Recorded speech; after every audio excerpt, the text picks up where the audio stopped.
बिस्मिल्लाहिर्रहमानिर्रहीम। Dear students, अस्सलाम वालेकुम। आज की इस वीडियो में हम आफाक इकबाल सीरीज़ मैथमेटिक्स ग्रेड 8 इसका यूनिट नंबर 4 एक्सरसाइज 4.3 की एक क्लासरूम एक्टिविटी, ये जो आपके सामने टेबल है, इसे हम हल करेंगे। तो बड़ा ही आसान, हम चंद मिनट्स में सीख लेंगे कि इसके जो एम्प्टी बॉक्स हैं इनमें कैसे फिलअप करना है इनको। तो वीडियो या क्वेश्चन सॉल्व करने से पहले छोटी सी गुजारिश ये है कि चैनल पे अगर आप नए हैं तो काइंडली चैनल को ज़रूर सब्सक्राइब कर दें, वीडियो को लाइक करें और बेल के आइकॉन को ज़रूर प्रेस कर दें ताकि आपको हर नई आने वाली वीडियो का बर वक्त नोटिफिकेशन मिल सके। तो चलते हैं अपने क्वेश्चन के सोल्यूशन की तरफ।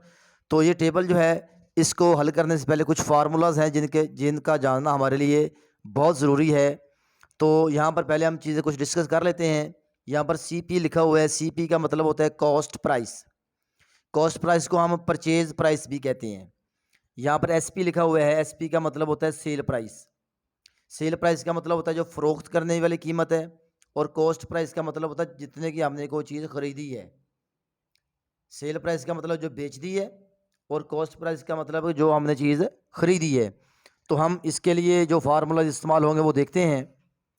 ये 4 फार्मूलाज आपके सामने लिखे हुए हैं।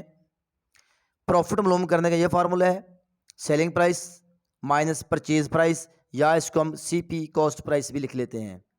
लॉस मालूम करने का ये फार्मूला है, और प्रॉफिट अगर परसेंटेज में मालूम करनी है तो ये फार्मूला लगाएंगे। लॉस अगर परसेंट में मालूम करना है तो ये फार्मूला इस्तेमाल करेंगे।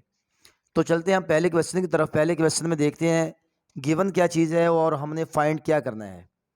हमारे पास गिवन है कॉस्ट प्राइस, हमें गिवन है 1500 रुपये की चीज़ हमने खरीदी है, और सेल प्राइस इसकी है 1200। 1500 की लेके 1200 की बेच दी, यानी कि हमें क्या हुआ, लॉस हो गया। कितना लॉस हुआ, 300 रुपया। ये तो हम वैसे हमें पता चल गया, आसान सा था कि 1500 की चीज़ खरीदी है, 1200 रुपया लॉस हो गया, तो यहाँ हम 300 लिख देंगे। लॉस लिखकर 300 लिख देंगे, 300 रुपया लॉस हो गया। लेकिन अगर हम ये बाकायदा फार्मूला से सॉल्व करें तो ये हमारे पास फार्मूला है इसका, ये वाला पहले वाला दूसरे वाला फार्मूला हमने लॉस फाइंड करना है। तो ये सेकंड नंबर पे जो फार्मूला ये हम अप्लाई करेंगे। इस पे ये वाला purchase price minus selling price. Purchase price इसकी हमारे पास है 1500 रुपया, माइनस सेलिंग प्राइस बेची हमने कितने की, 1200 की। तो जब हम इसको माइनस करेंगे तो हमारा आंसर आएगा 300। 300 RS ये लॉस में हुआ। तो ये जो 300 है वो आपने इस खाने में लिख देना है। इस खाने में पहले में 300 रुपया लॉस लिख देना है। अब आ गया जो लॉस हुआ है वो परसेंट में कितने हैं। अगर हमने ये बताना है कि इतने फीसद लॉस हो गया तो वो कैसे हम फाइंड करेंगे। उसके लिए हमारे पास फार्मूला है लॉस। पहले हमने वैसे लॉस मालूम किया कि लॉस इतना हुआ है, अब वो कह रहे हैं लॉस परसेंट में भी फाइंड करें। तो ये फार्मूला है, यहाँ पर हम कीमतें पुट करेंगे। लॉस कितना हुआ है, 300 रुपया, यहाँ हम 300 लिख देंगे।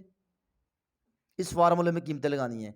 कॉस्ट प्राइस यानी कि परचेज प्राइस कितने की खरीदी है, 1500 की खरीदी है, वो ज़रब कर देंगे, ये वाला 100 एज इट यहाँ पर लिख दिया हमने।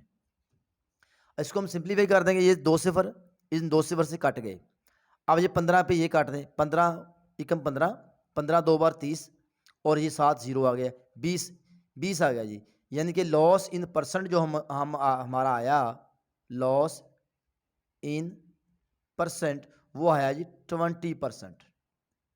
ये इसका जी पहले क्वेश्चन का आंसर आ गया।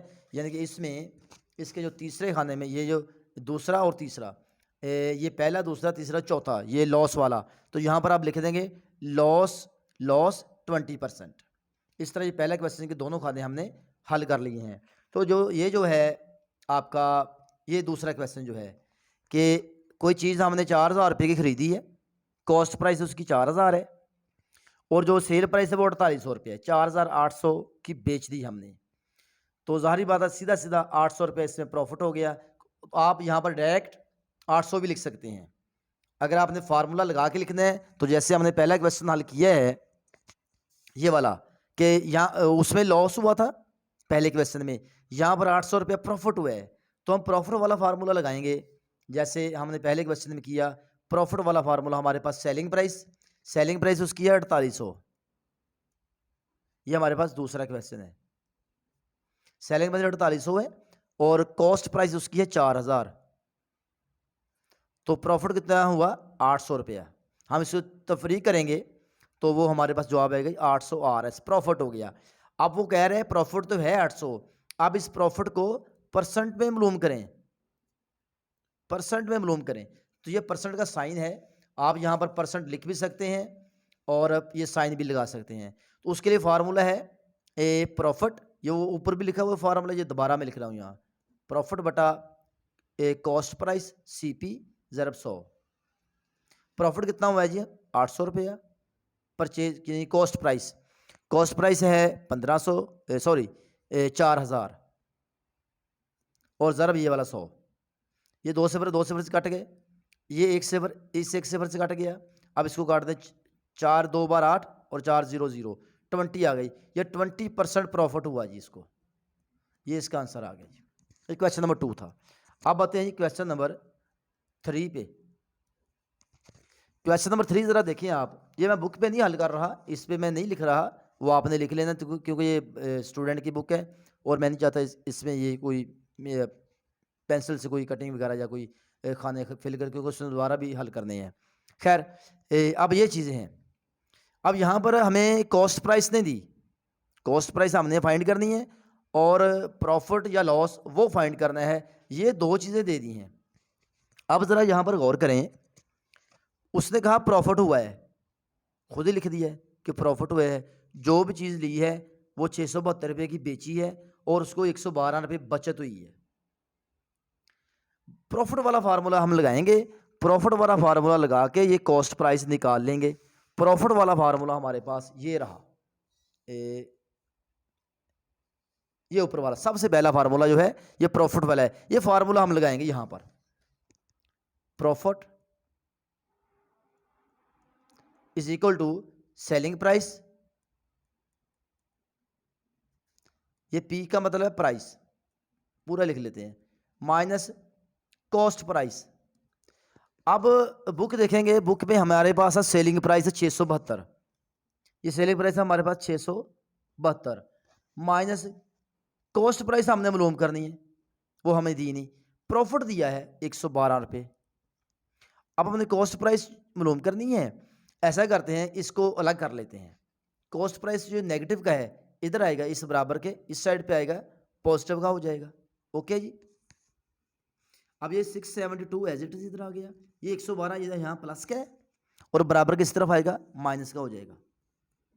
अब ये कॉस्ट प्राइस हमारे पास निकल आएगी, 672 में से 112 निकाले जी, वो सब्ट्रैक्ट किया हमने, हमारे पास इसका आंसर आया 560 RS। इतने की चीज़ उसने खरीदी है 560 रुपये की और 672 की बेच दी है। अब ये जो प्रॉफिट उससे हुआ है जो बुक में पहले उसने लिख दिया था, अब उस प्रॉफिट को हमने परसेंटेज में फाइंड करना है, यानी कि यहाँ पर ये हमने पहला खाना कॉस्ट प्राइस वाला मालूम कर लिया, वो आया हमारे पास आंसर 560 रुपये। अब आ गया प्रॉफिट परसेंटेज में मालूम करना है, तो उसके लिए वो फार्मूला हम लगाएंगे दोबारा, प्रॉफिट हुआ है परसेंट में मालूम करना है, प्रॉफिट कितना हुआ है उसे वो लिख देंगे। प्रॉफिट ये फार्मूला मैं नहीं लिख रहा, मैं डायरेक्ट यहाँ लिख रहा हूँ, फार्मूला प्रॉफिट हुआ है जी उसको 112 रुपये, नीचे इसके क्या आएगा जी कॉस्ट प्राइस है, कॉस्ट प्राइस पहले हमें फाइंड नहीं थी, अब हमने कर लिया 560 रुपये और ज़रब 100, ये सिफर सिफर से कट गया और ये भी काट दें, 5 से 2 पे कट गया, 2 2 बार 4 2 8 16 और 2 5 10। अब ये फिर काट दें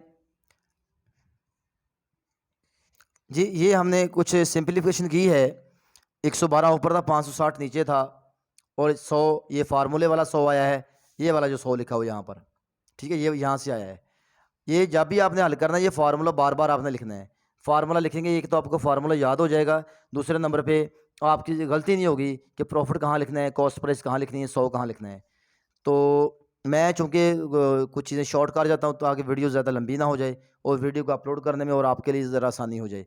यहाँ पर सिंप्लीफिकेशन कैसे की है आपने ज़रा गौर से समझ लेना है इसको, और हमने बाद में 5 और 4 को ज़रब किया, 20% इसका प्रॉफिट आ गया। ये क्वेश्चन नंबर 3 हमने सॉल्व कर लिया जी। इस टेबल में लास्ट क्वेश्चन है, ये थोड़ा सा पहले वाले से थोड़ा सा टफ है, इतना ज़्यादा भी नहीं, लेकिन थोड़ा सा टेक्निकल क्वेश्चन है।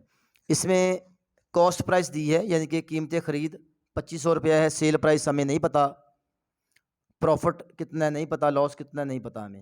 यानी कि लॉस है, इतना पता है कि लॉस हुआ, क्योंकि उन्होंने यहाँ पर दिया हुआ है कि लॉस परसेंटेज में 16% उसको नुकसान हुआ है, लेकिन परसेंट में बताया है ना, वैसे नहीं बताया कि लॉस कितना हुआ है। वो हमने फाइंड करना है, और उसकी सेल प्राइस बेची कितनी की है, ये हमने चीज़ें फाइंड करनी है। तो हम लॉस परसेंट जो उसने दिया है ये फार्मूला लगाएंगे, लॉस परसेंट वाला फार्मूला हम लगाएंगे। वो हमारे पास फार्मूला है लॉस इन परसेंट बराबर है लॉस बटा परचेज प्राइस। ये पी का मतलब परचेज प्राइस ज़रब 100। ठीक है जी। अब यहाँ पर लॉस इन परसेंट हमारे पास है वो 16 है। लॉस कितना है ये हमने मालूम करना है। परचेज प्राइस उसकी हमें दी हुई है 2500 रुपया। परचेज प्राइस या कॉस्ट प्राइस की बात है, ज़रब 100। ठीक है जी। ये हम ज़रा इससे यहाँ पर इसको थोड़ा सा सिंप्लीफाई कर दीजिए। 2 0 2 0 से कट गए, यहाँ पर एक रह गया। ठीक है, अच्छा जी। ये एक जो बचा ये यहाँ पर है। अब ये इसको थोड़ा सा आसान करते हैं। ये 1 है और नीचे ये वाला 25 है, और ज़रब ये लॉस इस तरफ, इस तरह हम इसको ज़रा लिख लेते ताकि हमें गलती ना हो। अब हमने लॉस फाइंड करना है, तो ये वाली जो चीज़ है ये इस तरफ आ जाएगी, बराबर के इस तरफ आ जाएगी।